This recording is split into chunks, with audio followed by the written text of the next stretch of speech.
One question, two views. You decide. All right, let's jump right into one of the great archaeological mysteries, the Moai statues of Easter Island. I mean, how on earth did an ancient civilization move these absolute giants?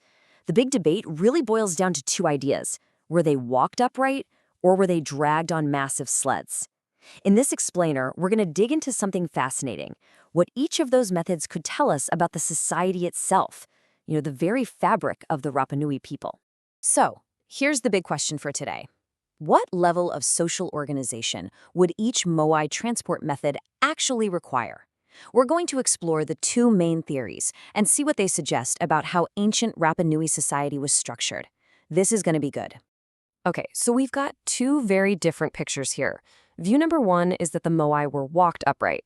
And if that's true, it points to a more decentralized, kind of clan-based society. But then you've got view number two.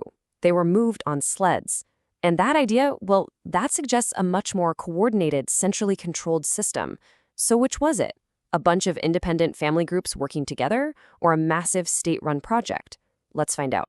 To get to the bottom of this, we're going to break it down into three key arguments. First, we'll look at labor and coordination, then infrastructure and planning, and finally, knowledge and resources. All right, let's dive into our first argument, labor and coordination.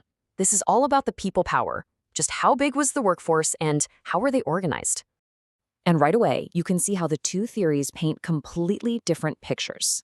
Are we talking about small, independent teams getting the job done on their own? Or are we picturing massive, directed crews all working in sync? The answer here is a huge clue about their whole society. Now, if you're on team walking, the evidence is pretty stunning. One experiment managed to move a 4.5-ton replica 100 meters with, get this, just 18 people. 18! That's a crew size a single extended family could probably pull together no problem. And that small crew size, it fits perfectly with what we think we know about Rapa Nui's social structure. See, the island was basically divided into these independent clans called Matawata. Each one could have totally managed its own statue project. And the archaeology seems to back this up. At the main quarry, they found evidence of like 30 separate independent workshops. It really paints a picture of decentralized parallel efforts. Okay, but what about the sledge theory?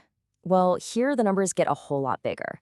Experiments suggest you'd need somewhere between 40 and 48 people just for the pulling. And that's not even counting the specialists you'd need for things like levering and steering.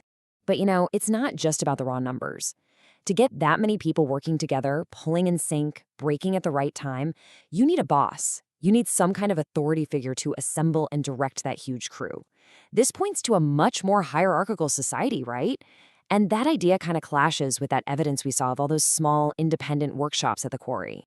Okay, let's shift gears to our second argument, infrastructure and planning. So what about the roads? Did they have to build the ancient equivalent of a superhighway for these statues? Or did the paths just kind of happen? And this is another huge point of conflict. On the one hand, the walking view says you get these organic, emergent paths. The routes are basically created by the process of moving the statues. But on the other hand, the sledge view absolutely requires pre-planned, engineered roads. They'd have to be built before a single Moai even started its journey. So for the walking theory, the proof is literally in the pudding, or in this case, the path. The ancient paths have this really distinct curved shape. They're concave, and the argument is that this groove was formed naturally by the side-to-side rocking of the walking statues, slowly wearing down the ground over many, many years. So think about it like this. The road wasn't a prerequisite. It was a byproduct. It's like a footprint left behind, not a highway built in advance. And what does that mean? Well, it means you don't need any central planning committee. This fits perfectly with that idea of different clans just forging their own separate path out from the quarry, all spreading out like spokes on a wheel. The sledge theory, though, that implies a ton of planning. I mean, building a road capable of handling a massive statue is a serious engineering project. You've got to survey the route, you've got to flatten the ground, you've got to build it with wooden rails, and then you have to maintain the thing. That level of foresight, that kind of investment, it just screams powerful, centralized authority. You'd need specialized engineers, dedicated construction crews, a whole system for managing everything. Which, of course, raises a big question. If you had a central authority planning all this, why would you build so many separate radial paths? Wouldn't it make more sense to build just a few efficient, standardized highways? The sheer scale of this points to a top-down kind of society. Okay, on to our final argument, and this one is all about control. With any big project, you need two things, the know-how and the stuff to do it with. So who held the knowledge, and who controlled the resources needed to move these giant statues? And again, the two views couldn't be more different. The walking view suggests that the knowledge and materials were pretty common, available to just about everyone. But the sledge view? It argues that they were scarce resources, controlled by a small, specialized group. And that, of course, creates a power structure. So from the walking perspective, the whole shebang relies on rope. And rope making was a basic, fundamental skill for any Polynesian society. You needed it for your canoes, for sailing, for everything. The materials were everywhere, and the know-how was just passed down through families. Plus, the physics of rocking something heavy back and forth, it's pretty intuitive, right? You don't need a PhD to figure that out.